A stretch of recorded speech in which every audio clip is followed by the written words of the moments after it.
नमस्कार। कभी सोचा है कि हमारी इस दुनिया के साथ साथ एक और दुनिया भी चलती है, एक रहस्यमयी दुनिया नाथ योगियों की। और उनके पास है एक ऐसा गुप्त अनुष्ठान जो सीधे सृष्टि की सबसे शक्तिशाली ऊर्जा यानी योग माया से जुड़ता है। एक ऐसा अनुष्ठान जिसमें जन्म और मृत्यु के चक्र को भी चुनौती देने की शक्ति है। तो चलिए आज हम मिलकर इस गोपनीय साधना के दरवाजे को खोलने की कोशिश करते हैं।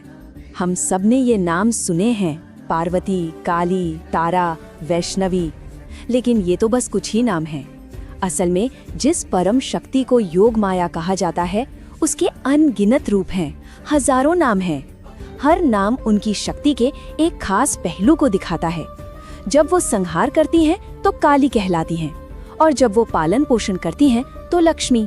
सीधी सी बात है, जैसा उनका काम वैसा ही उनका नाम।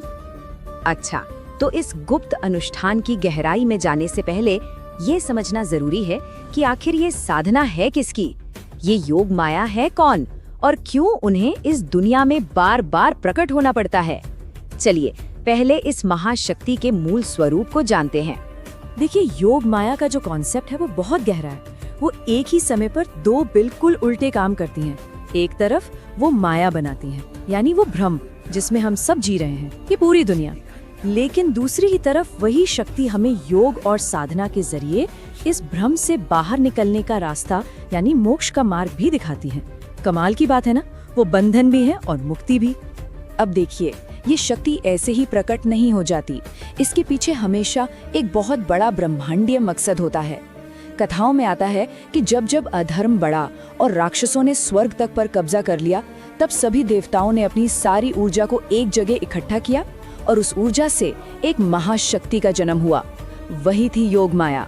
उन्होंने ही दुर्गा और चंडी जैसे रूप लेकर दुष्टों का संहार किया और ब्रह्मांड का बिगड़ा हुआ संतुलन फिर से ठीक किया।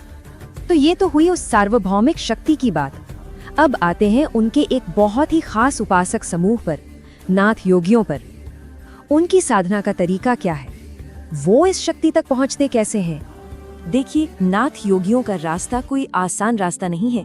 ये गुरु शिष्य परंपरा पर आधारित एक बहुत कठोर साधना है। इसमें योगी योग, तंत्र और मंत्र के गहरे अभ्यासों से खुद को तपाते हैं। तंत्र यानी अपनी ऊर्जा को कंट्रोल करने की तकनीक और मंत्र यानी ध्वनि की शक्ति का इस्तेमाल करके उनका सिर्फ एक ही लक्ष्य होता है, आत्म साक्षात्कार, ताकि वो इस दुनिया के सुख दुख से हमेशा के लिए आजाद हो सकें और मोक्ष पा सकें। लेकिन यहाँ एक बहुत ही गहरा सवाल खड़ा होता है। नाथ योगी इस शक्ति की पूजा तो करते हैं, ये तो ठीक है, पर किसी अपने ही साथी योगी की मृत्यु के बाद उनकी उपासना का तरीका क्या होता है? और बस यहीं से हम उनके सबसे बड़े और सबसे गुप्त अनुष्ठान के दरवाजे पर आ पहुँचते हैं। इस अनुष्ठान को कहते हैं अंदर का कर्म। अंदर का कर्म इसलिए क्योंकि ये बाहरी दुनिया से पूरी तरह छुपाकर अंदर बंद दरवाजों के पीछे किया जाता है। ये नाथ परंपरा का वो रहस्यमयी पहलू है जिसे केवल वही योगी जानते हैं जिन्हें दीक्षा मिली हो, और इसे आम लोगों की नजरों से दूर रखने के पीछे बहुत गहरे आध्यात्मिक कारण हैं।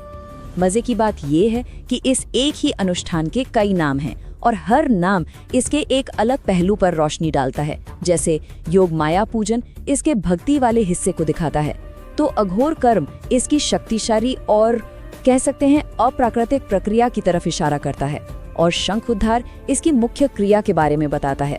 साफ साफ समझ लीजिए, ये कोई आम पूजा पाठ नहीं है।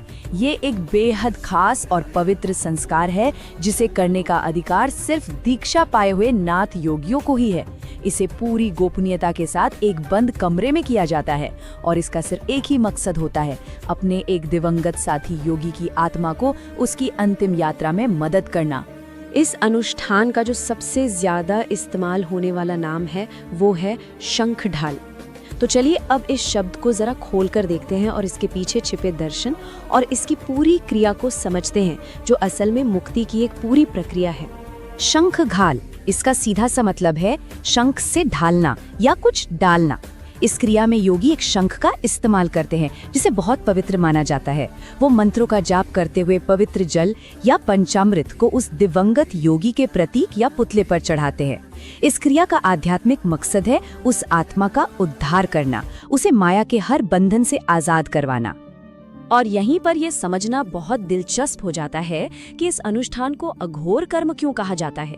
देखिए, घोर कर्म वो होते हैं जो प्राकृतिक हैं, जो प्रकृति के नियमों के हिसाब से चलते हैं। वहीं अघोर का मतलब है अप्राकृतिक, यानी प्रकृति के बहाव के खिलाफ जाकर उस पर जीत हासिल करने की कोशिश करना। मृत्यु एक प्राकृतिक चक्र है ना? लेकिन इस अनुष्ठान के जरिए आत्मा को सीधे मुक्ति दिलाना, ये एक अघोर कर्म माना जाता है। ये एक बहुत शक्तिशाली आध्यात्मिक हस्तक्षेप है। तो आखिर ये प्रक्रिया चलती कैसे है? देखिए, सबसे पहले मंत्र और तंत्र की शक्ति से दिवंगत योगी की आत्मा को एक ज्योति यानी एक प्रकाश के रूप में बुलाया जाता है। फिर उस दिव्य ज्योति की पूजा होती है, उसे सम्मान दिया जाता है। इसके बाद वहां मौजूद सभी योगी अपनी सामूहिक आध्यात्मिक शक्ति का इस्तेमाल करके उस आत्मा को माया का जाल तोड़ने में मदद करते हैं और अंत में उसे परम चेतना यानी शिव में मिल जाने का रास्ता दिखाते हैं, ताकि वो आत्मा हमेशा हमेशा के लिए मुक्त हो जाए। तो आखिर इतनी गहरी और गोपनीय साधना का अंतिम लक्ष्य क्या है? ये सिर्फ एक कर्मकांड तो हो नहीं सकता, इसके पीछे एक बहुत बड़ा दार्शनिक सच छुपा हुआ है। शंखढाल अनुष्ठान का अंतिम और एकमात्र लक्ष्य एक आत्मा की मदद करना है। एक ऐसी आत्मा जो शायद दुनिया के भ्रम में, माया में फंसी हो, उसे उस भ्रम से निकालकर परम सत्य यानी शिव में विलीन करा देना। यही है जीव का शिव से महामिलन, एक अकेली आत्मा का पूरे ब्रह्मांड की चेतना में मिल जाना। नाथ परंपरा का एक मूल सिद्धांत है, पिंड ते ब्रह्मांड। इसका मतलब है जो कुछ भी सूक्ष्म रूप में इस शरीर यानी पिंड के भीतर है, वही विशाल रूप में पूरे ब्रह्मांड में मौजूद है। मतलब वो ही दिव्य चेतना जो पूरे ब्रह्मांड को चला रही है, वो हर इंसान के अंदर आत्मा बनकर बैठी है। और ये अनुष्ठान इसी अंदर की और बाहर की चेतना को एक करने का एक शक्तिशाली प्रयास है। तो अंत में ये सवाल हमारे सामने खड़ा होता है, क्या मोक्ष या मुक्ति बस इस जीवन मरण के चक्र का एक अंत है, या फिर ये उस गहरी समझ की एक शुरुआत है जहां इंसान और ब्रह्मांड के बीच का सारा फर्क मिट जाता है? ये एक ऐसा सवाल है जिस पर विचार करना तो बनता है।